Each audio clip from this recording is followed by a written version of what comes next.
let's head to Bawku because a trip by the Defense and Interior Committee of Parliament to the conflict town of Bawku over the weekend was truncated abruptly.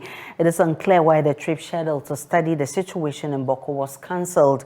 The Bawku conflict has persisted over the years between the Mamprosis and Kosasis, leaving scores of people dead and others sustaining injuries. About 10 people reportedly perished in the latest disturbances. Military personnel deployed into the area also have been accused of being behind the death of the residents. Ranking member of the Defense and Interior Committee of Parliament, James Agalga, joins us for more. Mr. Agalga, I'm grateful for your time. We heard that you embarked on a trip to Bawku. Why was it cancelled abruptly? Well,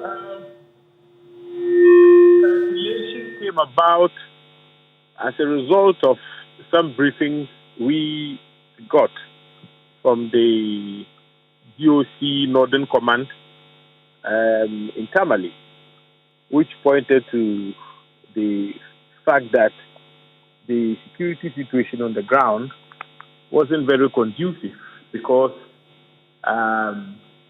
some factions in Bawku did not quite understand the objectives of the committee. Some misinterpreted our visit to mean that we're coming in to intervene on behalf of one faction. And so with that kind of misunderstanding, the security, on the ground came to the conclusion that our visit could add to the tension rather than contributing to find solutions to the age-old conflict. So with that kind of briefing, I mean, the committee had no choice but to truncate the visit. So the committee was flown to Tamale, where we got the briefings, and so the decision was taken that, look, we would fly back.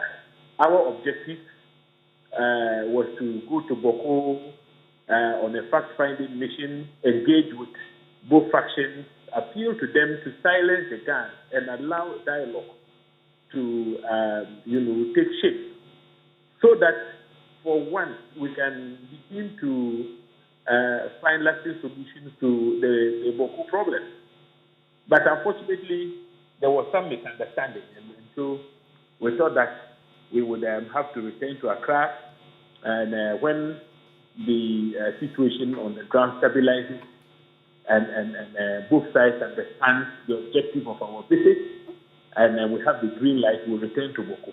Mr. Agalga, what has been the role of your committee since the latest disturbance occurred?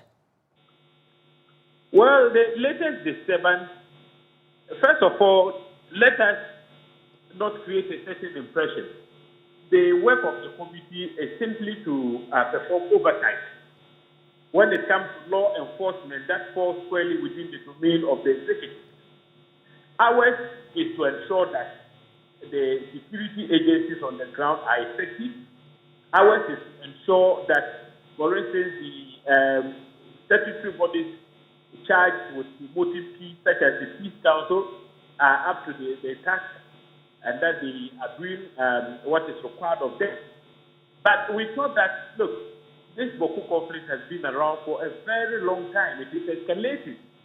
There is no end in sight. And so it was important that the committee, pay a visit to the area, assess the situation firsthand. Then we would be in a position to better appreciate the complex nature of that conflict, so that when we engage with the various stakeholders, such as the security apparatus that has been deployed, the Peace Council, etc., we can make recommendations, implementable recommendations, which will result in a lasting peace in the area. What has been, or what's the plan to collaborate with these security agencies you talk about to find lasting solutions to the problem at hand? Well, the security agencies have time without number met with the committee and briefed us about happenings on the ground. But it just got to the point when we felt that it was necessary to visit Bawku.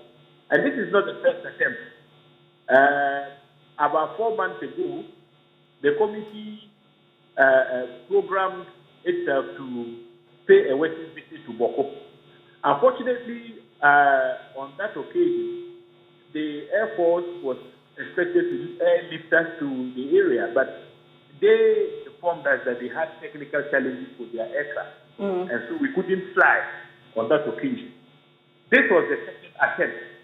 I think that the committee is very much alive to its rules and will not abandon the people of Bawku when the time is conducive enough and we receive briefings from the security apparatus. We will definitely visit Bawku. Mr. Agaga, I'm grateful for your time. He's a ranking member on the Defense and Interior Committee of Parliament. Let's